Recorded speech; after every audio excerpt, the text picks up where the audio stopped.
অনুরূপভাবে আমি তোমাদেরকে মধ্যমপন্থী জাতি বানিয়ে শ্রেষ্ঠ জাতি, ন্যায়পরায়ণ জাতি, এবং যারা শ্রেষ্ঠ, যারা ন্যায়পরায়ণ, তারাই মূলত মধ্যমপন্থী জাতি। তো আল্লাহ তাআলা আমাদেরকে মধ্যমপন্থী জাতি বলেছেন। এই যে মধ্যম পন্থা আল ওয়াসাতিয়া, এটা ইসলামের অনেকগুলো অনন্য বৈশিষ্ট্যের মধ্যে থেকে একটি বৈশিষ্ট্য। বাট মাঝে মাঝে আমরা এই পন্থাটার কথা ভুলে যাই। ভুলে কি করি, অনেক সময় অনেক প্রান্তিক লেভেল থেকে কাজ করে ফেলি, চিন্তা করে ফেলি। অনেক সময় খুব বাড়াবাড়ি করে ফেলি, অনেক সময় ছাড়াছাড়ি করে ফেলি। বরং আমাদের থাকতে হবে মাঝামাঝি। আল্লাহ তাআলা আমাদেরকে সম্মানিত করেছেন যে ওয়াকাযালিকা জাআলনাকুম উম্মাতান ওয়াসাতা, তোমাদেরকে আমি মধ্যমপন্থী জাতি বানিয়েছি। তোমাদের মধ্যে বাড়াবাড়িও থাকবে না, ছাড়াছাড়িও থাকবে না, বরং আমরা হব মধ্যমপন্থী। আল্লাহ তাআলা বলছেন উদউ ইলা সাবিলি রাব্বিকা বিল হিকমাতি ওয়াল মাউইযাতিল হাসানাতি ওয়াজাদিলহুম বিল্লাতি হিয়া আহসান।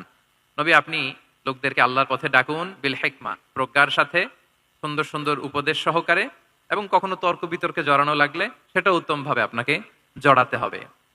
তার মানে এই যে ইসলাম বোঝার ক্ষেত্রে, প্রচারের ক্ষেত্রে এই মধ্যম পন্থার নীতি, যেটা প্রজ্ঞা বা সুন্দর উপদেশ মালা দিয়ে দাওয়াত দেওয়া, এটাও মূলত মধ্যম পন্থারই বহিঃপ্রকাশ। আমরা যখন কোনো দাওয়া কাজ করব, অলওয়েজ মাথায় রাখতে হবে যে আমি বাড়াবাড়ি যেন না করি, আমি আবার ছাড়াছাড়িও যেন না করি, আমি যেন মাঝামাঝি থাকি। তো এই যে দাওয়া আমরা দিচ্ছি, দাওয়াটা কি? বেসিক্যালি এটা হচ্ছে একটা কমিউনিকেশন, রাইট? এই যে আমি কথা বলতেছি, আপনারা শুনতেছেন, ইমাম সাহেব খুতবা দিচ্ছেন, আমরা সেটা শুনি, স্ট্রিট দাওয়া হয়, বিভিন্ন রকম দাওয়া এখন হচ্ছে। এগুলো basically communication, and this communication should be full of wisdom and beautiful advice. এটাই মূলত আল ওয়াসাতিয়া, মানহাজুল ওয়াসাতিয়া, মধ্যম পন্থা। আমি যে বিশ্ববিদ্যালয় থেকে ব্যাচেলর করেছি, ওই বিশ্ববিদ্যালয়ের একটা স্লোগান আছে, মানহাজুল ওয়াসাতিয়াতি ওয়াল ইআতিদাল।